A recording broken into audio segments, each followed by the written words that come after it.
Mass protests, hunger strikes, and resignations have forced Israeli Prime Minister Benjamin Netanyahu to put on hold the controversial judicial overhaul. Here's how it happened.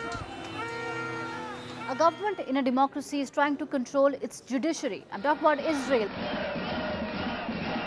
Around 600,000 people have come out to protest across the country against Prime Minister Benjamin Netanyahu's controversial plans to overhaul the judiciary. They say that the proposed laws will take away the Supreme Court's powers. Is it more personal than political for Netanyahu? Is it because of the corruption cases against him? Let's begin with the facts first. Spontaneous protests broke out in Tel Aviv on Sunday, 27th of March, after Netanyahu fired his own defense minister, Yoav Gallant, after he spoke out against the planned controversial laws. This is the 13th week of protests in Israel. Street protests, resignations, strikes, hunger strikes have been taking place across Tel Aviv, Beersheba, Haifa and Jerusalem since January this year.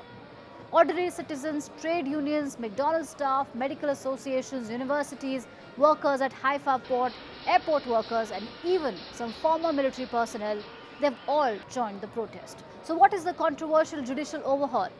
Basically, it's a package of bills which needs to be voted in the parliament. The proposed law will empower the government to take full control over the committee that appoints judges and would also allow the parliament to override Supreme Court's decisions. Another bill that has already been passed makes it more difficult for a sitting Prime Minister to be declared unfit. This is a very important point. Now, critics say that Netanyahu is doing this because there are several cases against him. Netanyahu, however, has denied all these allegations. Some of Netanyahu's own ministers have warned him to take a step back.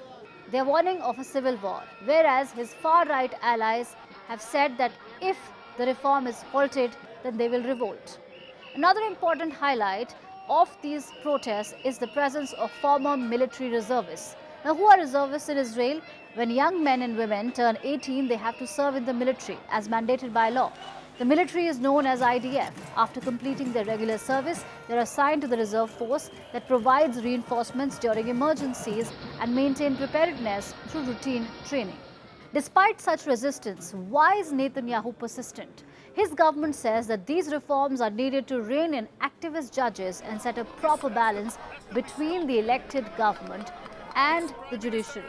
However, the critics and the protesters say that he is doing this solely to save himself because he has been charged with fraud, breach of trust and accepting bribes in 3 corruption cases. One of them is that he allegedly gave benefits to a company for positive news coverage.